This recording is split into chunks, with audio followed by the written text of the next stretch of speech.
May the words of my mouth and the meditation of my heart be always acceptable to you, O Lord, my rock and my redeemer.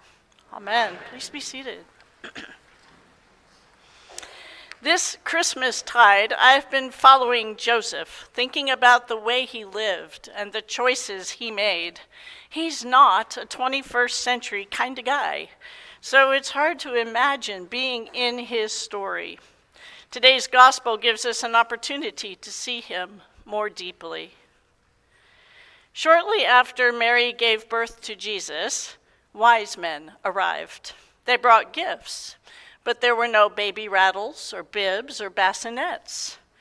They weren't expecting a baby. They were expecting a king.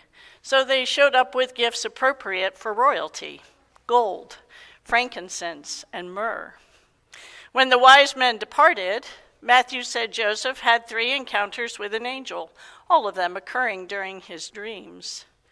The first angel, "Get up, take the child and his mother and go to Egypt. Stay there until you hear from me again." Joseph got up and went. Years went by in Egypt, and then an angel appeared. "Get up, take the child and his mother and go to Israel." Joseph got up and went. And finally, the angel interrupted another perfectly good dream and said, "Not that part of Israel, go to Galilee." Joseph got up and went. Listening closely to the text, we learn a lot about Joseph and faithfulness. Every time an angel interrupted his dream, Joseph moved. There's no indication that he paused, wondering if the angel was pulling his leg, or if Syria might not be a better destination than Egypt. Joseph just got up and went. He was obedient to the call every time.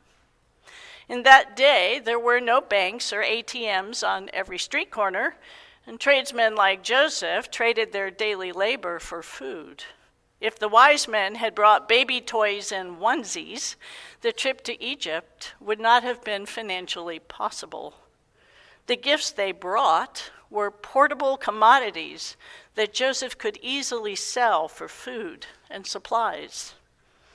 However odd the wise men must have felt giving a newborn baby gold and frankincense and myrrh, through their faithful generosity, God provided the means for Joseph to answer his call. Joseph was a wayfarer. He led his family by an uncharted, unfolding path over long distances without any fixed or fully known destination. Last week, I visited Pastor Leslie in Hawaii, and I found an unexpected connection between Joseph and the first settlers of those islands. They, too, were wayfarers. The first people to arrive in Hawaii came from Tahiti more than 1,000 years ago, crossing open ocean without compasses or charts.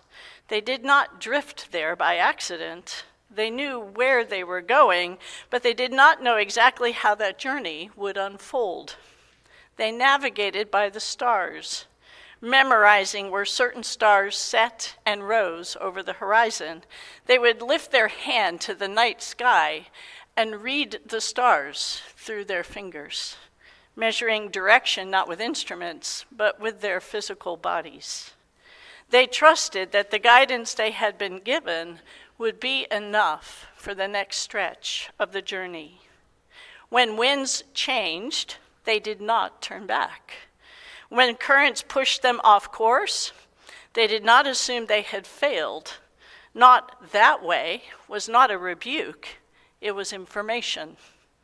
And because they traveled in this way, attentively, responsively, and with trust, they could arrive and leave and return again, bringing more people and more supplies each time they made the journey.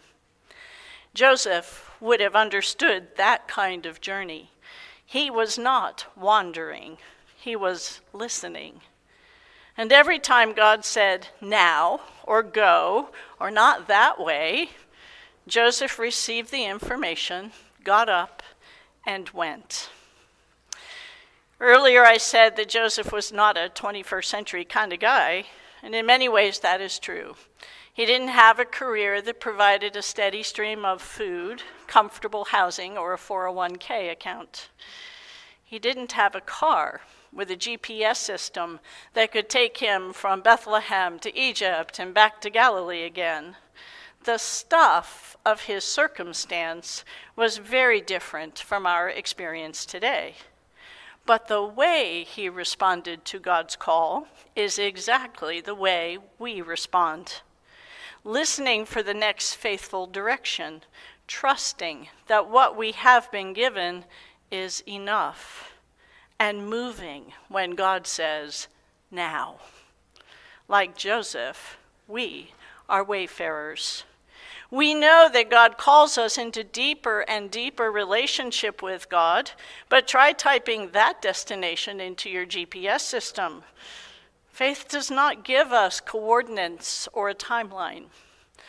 And yet, in that very unknown, uncharted space, God's guidance can be read, not as a map to follow, but as a presence to trust.